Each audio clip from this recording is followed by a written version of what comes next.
lifudumele. Haleluya. Ngiyabonga kakhulu bazalwane egameni lika Jesu. Ngibonge kudokotela, ngibonge kudokotela egameni lika Jesu baba wami. Amen. Ngizwe ukuthi ngaze ngayingane la ekhaya. Amen bazalwane. Umnandi. Ubaba wake wakhuluma ngonyaka ophelile ekhuluma ngokuba nobaba. Ekhuluma ngokushiya ubaba. Ukuthi kunzima kanjani ukushiya ubaba. Ngase ngimbonga uJesu ukuthi Jesu ngiyabonga ukuthi nginobaba. Haleluya. Angiphinde ngibonga bazalwane. Ngibonga isipho esenengiphezu ngabazalwane. Ngiyabonga kakhulu egameni lika Jesu uNkulunkulu anibusise. Haleluya. Ngiyazi ukuthi nginani, nginekhaya noma ngihamba kodwa nginekhaya. Amen. Ngaphandle kokuchitha isikhathi ke bazalwane, asiyezwe lenkosi egameni lika Jesu. Encwadi kaJohn chapter 2 siqala ku verse number 1. Ngoku kaJohane chapter 2 siqala ku verse number 1 sigcina ku verse number 11 egameni lika Jesu. Amen. Nginomlayezo owodwa nje bazalwane. Mubambe lo musho owodwa. Haleluya. Uthe ubaba angithi baba ngawo. Yebo. Wathi uPaul elugcina. Wathi qinani enkosini nasemandleni ayo elugcina. Haleluya. Siyambonga uNkulunkulu ke osigcine kwaze kwaba lapha. Cela sifunde egameni lika Jesu. Isimangaliso sokuqala sika Jesu. Kwathi ngosuku lwesithathu kwakukhona umshado eKhana laseGalile. Wayekhona lapho unina kaJesu. NoJesu nabafundi bakhe babemenyiwe emshadweni. Kwathi kuba lisweleke iwayini. Unina kaJesu wathi kuye, "Ngabanalo iwayini." Jesu wathi kuye, "Mame, ungene ngani kokwami na? Isikhathi sami asikafiki." Wathi unina ezincekweni, "Nayikupha kushokini anokwenza." Kwakukhona lapho izimbiza zamatshe eziyisithupha zibekwe ngesiko lokuhlamba labaJuda. Ziphethe ileso nalesi izilinganiso ezimbili noma ezintathu. Jesu wathi encekwini, "Gcwalisani izimbiza ngamanzi." Zagcwalisa-ke zathi ciki. Wayesethi kuzo, "Yikhani manje, nise kumphathi wokudla." Zayisa-ke.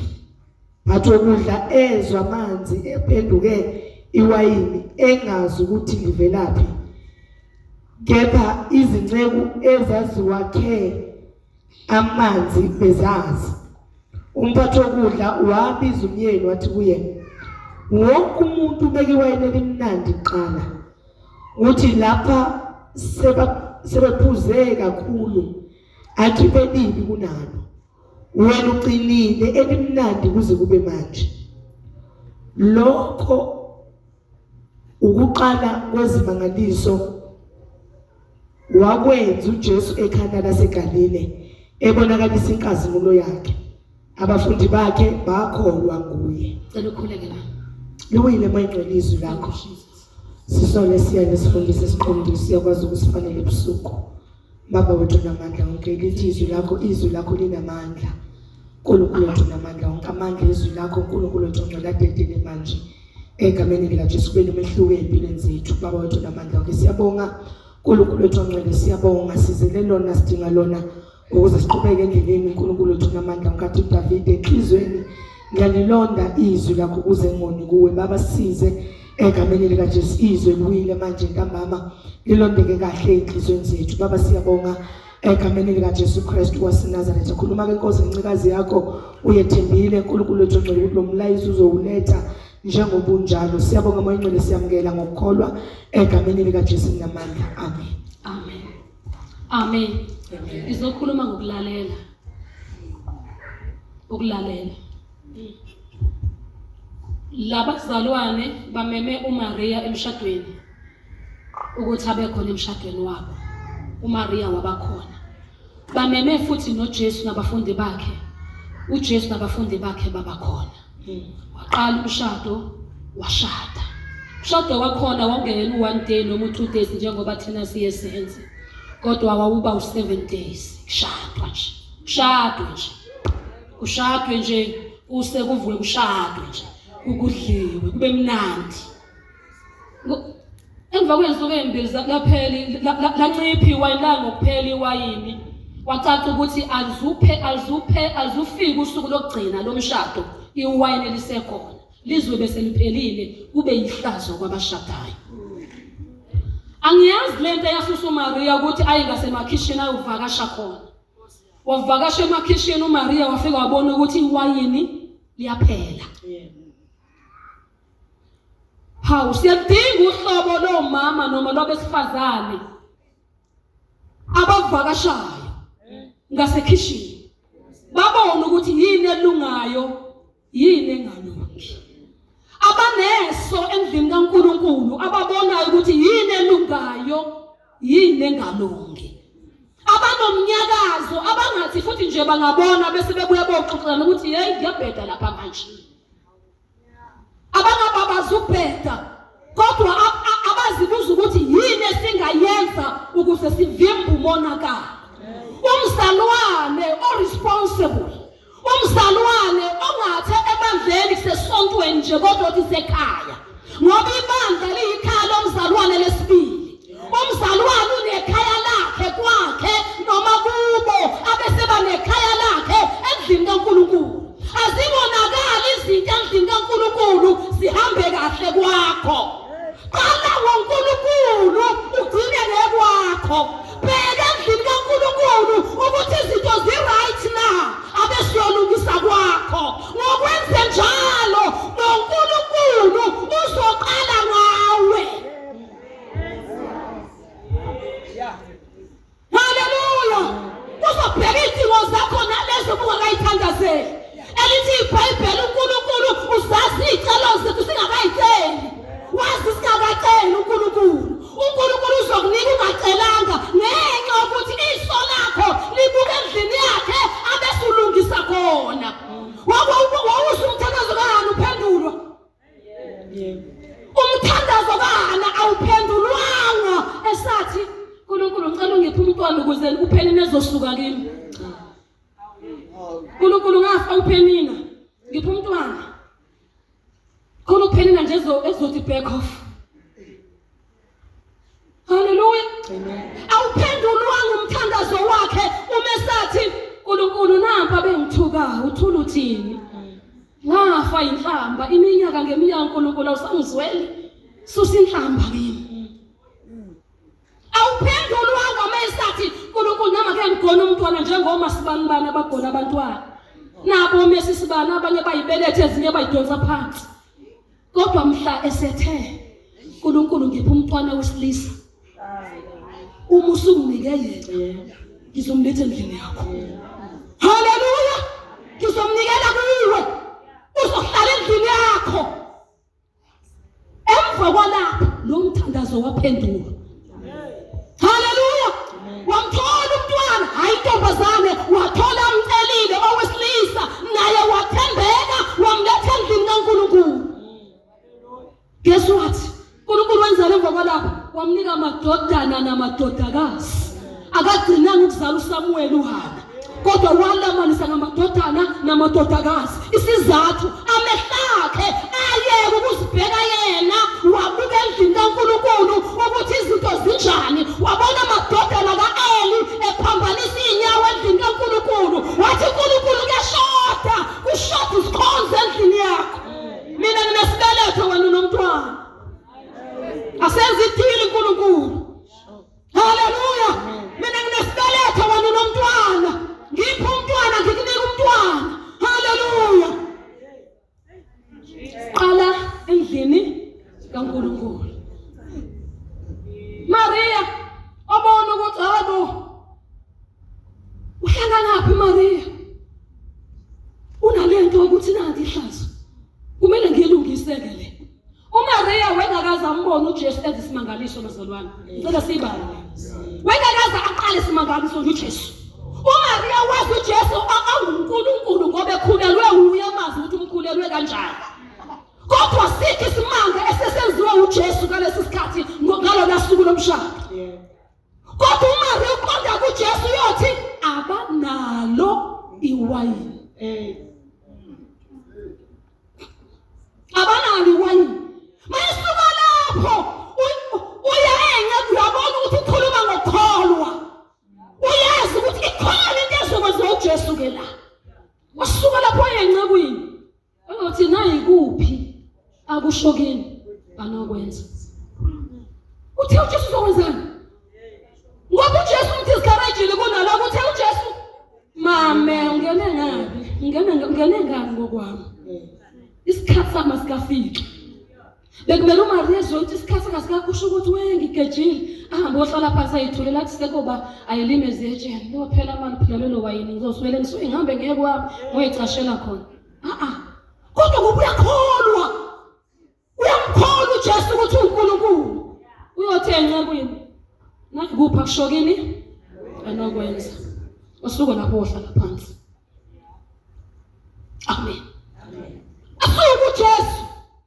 uJesu enhlizweni yami khona lento yokuthi wenza isimangaliso noma isikhathi sakhe singakafiki ngenxa okwazi ukuthi ubani locelayo. Ubani locelayo. Ubani lozobika. Bazalwane iyakhawunta lento yokuthi ubudlelwane bakho noNkulunkulu unjani. Yakhawunta nalokho ukuthi bunjani ubudlelwane bakho noNkulunkulu. Kunabantu uNkulunkulu angakwazi ukushalaza uma sebeme phambi kwakhe bathi siyacela. Kunabantu abangazibeki. Yini bangazibeki? Impilo abayiphilile, i-character yabo yenza bangazibeki. Character yabo phambi kaNkulunkulu. Ubudlelwane babo noNkulunkulu benza uNkulunkulu angakwazi ukuziba. Ubudlelwane babo noNkulunkulu benza ukuthi noma ngabe uNkulunkulu ubengakazoyenza loyo nto ayenzele ukuthi ubani lo ume phambi kwakhe. Lena ithi yenza i-relationship yakho noNkulunkulu iba strong. Iba strong. Hallelujah. Amen. Maria phela wathwala ihlazo ngenxa kaJesu. Wakhulelwe intombi phela intombi ayikhulelwe. Intombi nje ingashadanga ayikhulelwe. Ngoba yiyi elawini intombi ingashadile yiyi elawini. Noma ngabe ilotsholo yaphela. Ukuthi ilotsholo yakusho ukuthi sithunywe elawini. Ayiyi intombi elawini ingashadile. Hallelujah. Amen. Kumele kudideke umfundisi. Athi lo umfazi nendoda isingaya ke elawini. Hallelujah. uMaria wathwala ihlazo ngenxa kaJesu. Amen. Amen. Wasuka uJesu wahamba waya encekwini. Wafika wathi wasamlezi yambiza ngamanzi. Eshimbiza zokuhlamba elapha esangweni akuzona izokudla. uJesu akakhulumi ngemphongolo esekhishini. Ukhuluma ngembiza engaphandle. Uyothi abagcwalisa imbiza ngamanzi. Omunye wayekabuza athi Jesu uzwe kahle ukuthi ubekuthena uMaria. uMaria uthe ekhishini iproblem isekhishini. Hayi ngasesangweni. Sikhavati ngohlamba. Si-right. Inkinga ingapha. Isekhishini kuyashoda. Actually Jesu ushoda iwayini. Hayi amanzi. Hayi amanzi okuhlamba izandla. Iteshoda la esenkinga yayo. Iwayini. Ekhishini. Kuyabheda ekhishini akuhambi kahle. Jesu ulungise ekhishini. Uthini uJesu encekwini? Gcwalisana imbiza ngamanzi. Washo ukuthi uMaria useshumayelile. Wathi nayi kuphi akushokeli anokwenza. Bazalwane sometimes izinto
thokoza. Thokoza masuphila ngokukholwa. Thini Jesu? Wasanimbiza ngamanzi. Kwasho ukuthi zizwile ukuthi nayi kuphi? Akusho. Anokwenza. Nayi kuphi? Bazalwane hamba fakele ngifuna ukusho njalo ngisesihamba. Ngizothi nayi kuphi? Nayi kuphi? Nayi kuphi? Nayi kuphi? Nayi kuphi? Nayi kuphi akusho kwenza? Nayi kuphi? Hallelujah. Nginalo umlayezo kulonyaka bazalwane. Uthe uqala ungangigcoka lo mlayezo ukuthi kulonyaka 2026 nayi kuphi? Akushoyo. Kwenze ungabheka ukuthi ubani wenzani, ubani uthini, ubani uzocomplaina thini, ubani uzohleka, ubani uzobanje uzobhobeka. Nayi kuphi? Akushoyo. Nayi kuphi? Makusho kuyi. Nayi kuphi? Akushoyo. Oh Jesus. Hallelujah. Amen. Nayi kuphi? Nayi kuphi?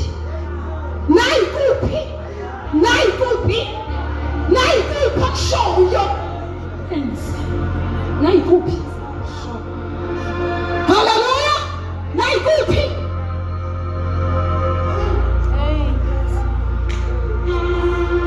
Yazi oPeter bathenga doba suku bonke bangabamba inhlanzi ekseni bahlaza amanetha. Mabesahlaza amanetha wafika uJesu, wathi uJesu awungiboleke umkhumbi wakho, wamnika, wangena emkhunjini, wathi ukuhlehla kancane ogwini, wayesiyaqala wafundisa inhlupho. Thembe seqedile uJesu wathi kuPeter, qhubekela ejuleni nehlisa amanetha enu nibamba. Kwasho ukuthi ingqondo kaPeter i-right, icabanga normal. Nkosi, awuyazi indaba. Njengoba uFika siwasha amanetha, sishika ubusuku bonke asibambanga lutho. Futhi ke hayi ukuthi ufica ama-amesha nje, ufice thina Jesu singabadobi abadala abaziyo ukuthi inhlanzi zitholakala kalula ebusuku ukunasemini. Njengoba singazitholanga ebusuku kusho ukuthi azikho. Ayikho into esisazoyibamba manje nini sihluleke ebusuku. Njengoba siwasha amanetha nje siwawasha ngoba vele sesidelile. Ngimthanda kodwa message kodwa-ke ngenxa yezwi lakho, ngenxa yakho usushilo, noma ngabe into ayishoyo ayenzi sense, kodwa ngoba usushilo sizowaphonsa manje, sizowehlisa amanetha. Nangempela baqhubeka bawehlisa amanetha. Agcwala amanetha inhlanzi bathulula emkhunjini. Baphosa inetha bagcwala inhlanzi lithi iBhayibheli kwangathi awaqhamuka amanetha.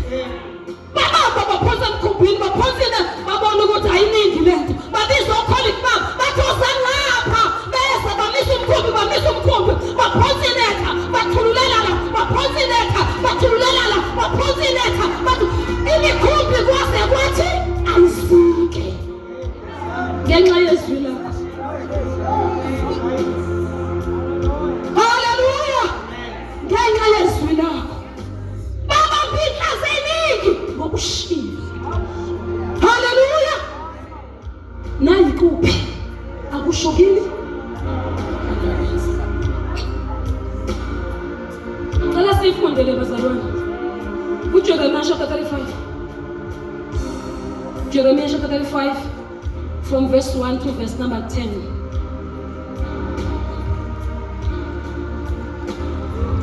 Jeremiah 35 verse 1. Amarekabi. Izwi elafika kuJeremiya livela kuJehova ezinsukwini zikaJehoyakim indodana kaJosiya inkosi yakwaJuda lathi, yiya endlini yamarekabi ukhulume kuwo uwangenise endlini kaJehova ngelinye lamakamelo awo, uwaphuzise iwayini. Ngase ngithatha uJahazaniya indodana kaJeremiya kaHabhasiniya nabafowabo nawo onke amadodana akhe nayo yonke indlu yamaRekabi, ngabangenisa endlini kaJehova ekamelweni lamadodana kaHanani indodana ka-Igidaliya, umuntu kaNkulunkulu owayeseceleni kwekamelo lezikhulu elaliphezulu kwekamelo likaMahaseya indodana kaShalumi umlindisa.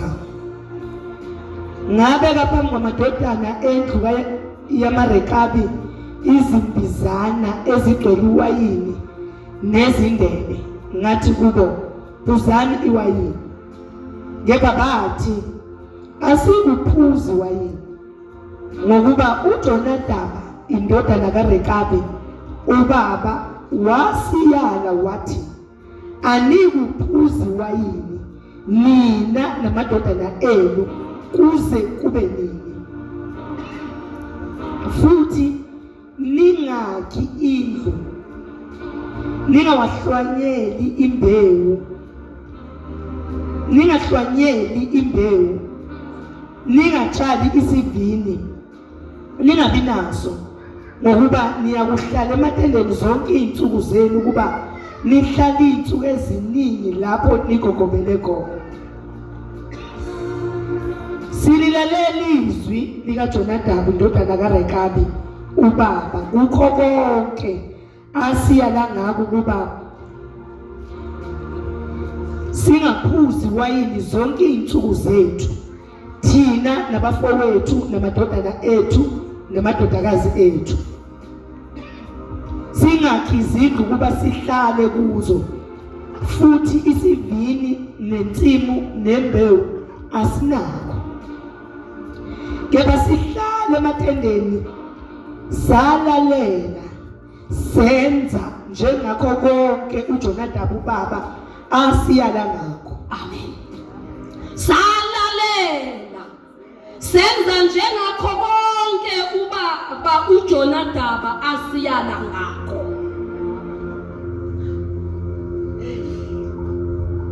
Hallelujah. Kusho uNkulunkulu uthi kuJeremiya akaqoqa amadodana kaRekabi awangenisa endlini kaJehova, awabekele iwayini phambi kwawo, athi awaphuze iwayini.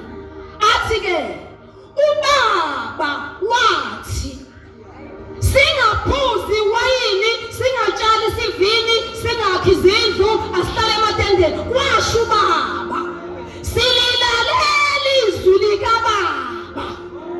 Noma ngabe ususingenise endlini kaJehova uyosika khona iwayini, uwumprofethi, ngeke sikulalele. Silalela izwi likababa. Wathi ubaba singaphuzi iwayini. Verse number 18. uJeremiya wathi kuyo indlu yamaRekabi, usho kanje uJehova Sebawothu uNkulunkulu kaIsrayeli uthi, ngenxa yokuba niwulalele umyalo kaJonadabi uyihlo, nagcina yonke imiyalo yakhe, nenza ngakho konke aniyala ngakho, ngalokho usho kanje uJehova Sebawothu uNkulunkulu kaIsrayeli uthi, uJonadabi indodana kaRekabi akayikunqunyelwa muntu wekuma phambi kwami kuze kube phakade. Hallelujah. Yamuthi uthini uNkulunkulu? Uthi uNkulunkulu, laba bantu bakwaRekabi abalalele umyalo kayise, bangakhezuka kuwo. Ngenxa yokulalela umyalo kayise, mina Jehova ngiyababusisa.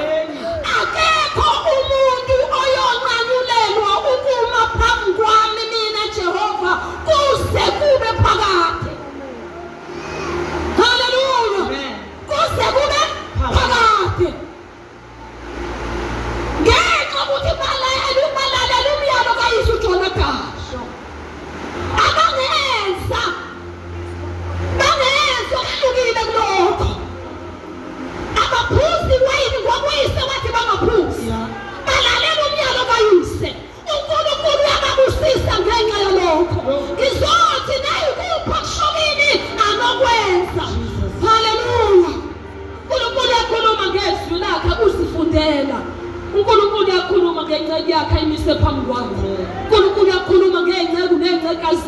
umise phambi kwakho. Nayikuphi ekushoyo kulalele. Amen bazalwane. Amen. Yazi kwesinye isikhathi kunezinto ezikeshiwo umfundisi ubona ukuthi yabona lena kimi nayenzi sense. Kimi nayenzi sense. Kodwa uma uke wenza njengoba ethe yenza, uyibona ukuphumela ngaphesheya. Ubonge kamuva uthi uyazi kwangisiza ukulalela ubaba. Lokho akushilo yazi sekuyenzeka. Bazalwane kunezinto uNkulunkulu akwenzela zona ngoba sekuphimisa umlomo wenceke phambi kwakho. Amen. Amen. Angithi uyazi bekayiSodos chapter 14 verse 13.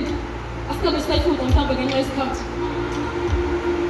uMose wathi kwabaka-Israyeli, amaGibhithe niwabonayo ngeke ngisaphinde niwabone.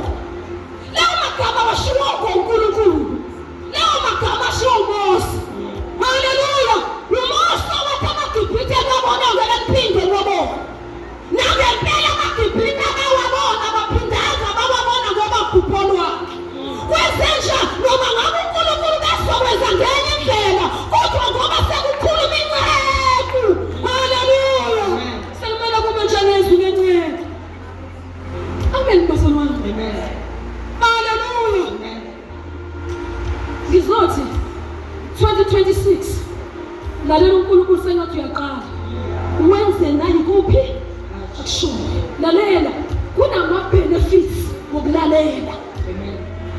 Peter babambe inhlanzi eziningi ngenxa yani yokulalela. Inceku zathi maseyidonsa amanzi zakha zayisa kumphathi wokudla, wathi umphathi wokudla iwayini elimnandi kangaka. Wabizwa lo umyeni loshadelwayo wathi hayi angikaze ngiboneke nje. Bonke abantu bagcina iwayini elimnandi, babeka iwayini elimnandi. Bathi mama usaqala ekugcineni bakhiphe elibi. Wena ubeka elimnandi kwazi ngoba manje. Haleluya. Imfuzo wokulalela. U-Abrahama owalalela wanyuka nendodana yakho kuyehlane entabeni ayonikela ngayo. Wabuya nayo iphila. Ngenxa yani? Yokulalela. Waya exactly endaweni uNkulunkulu athe aye kuyo, wayakwenza exactly uNkulunkulu athe akwenze. Esathi usayihlaba indodana, wathi amana-ke Abrahama nayinqama emva kwakhe. Umfuso wokulalela.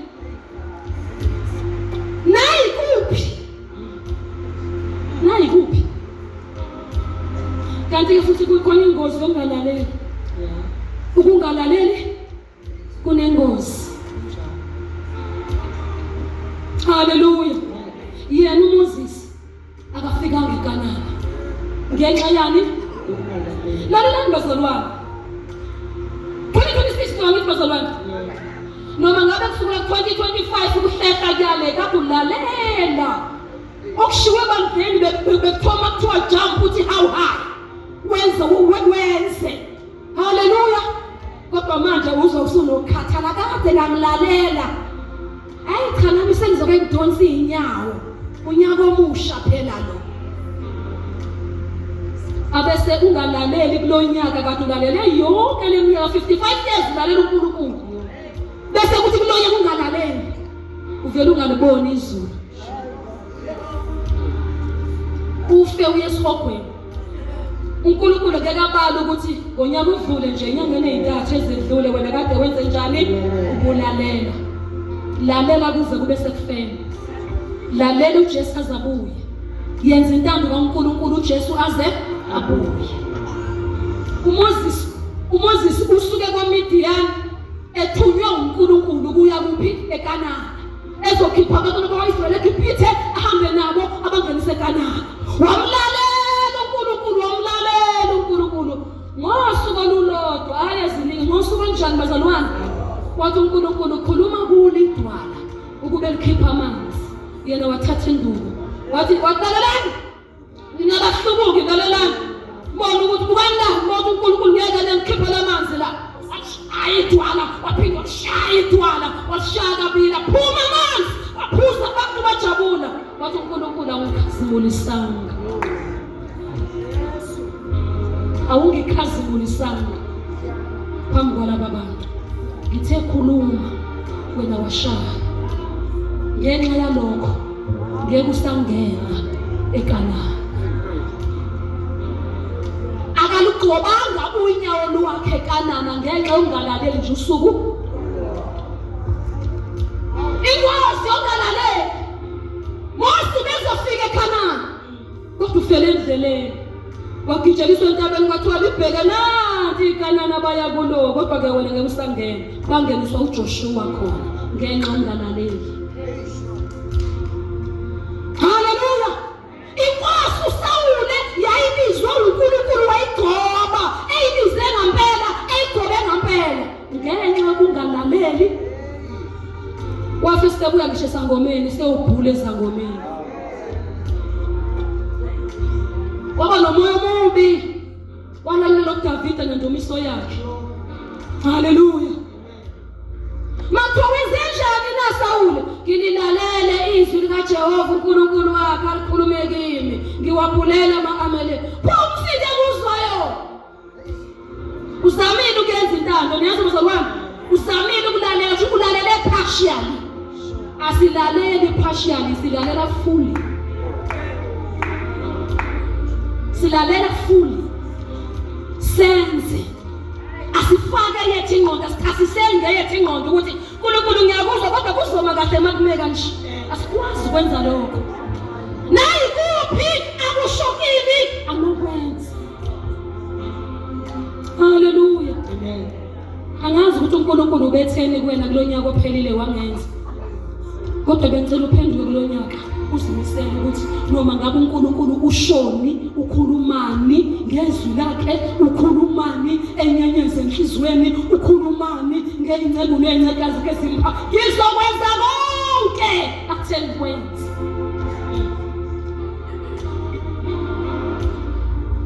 uJesu uke wathi uJesu uke wathi kubaJuda wathi ndiyabona abaFarisi babopha imithwalo enkulu banike yona.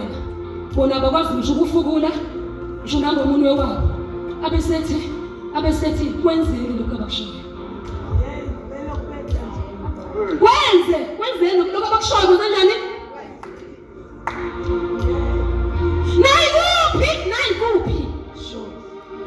Bazalwane. Noma ngabe usulibele konke sengikhulume ngiphambi kwakho namhlanje. Kodwa nje bambalele lithi nayi kuphi? Noma yini athi yenze. Nkosi ngosibusisa.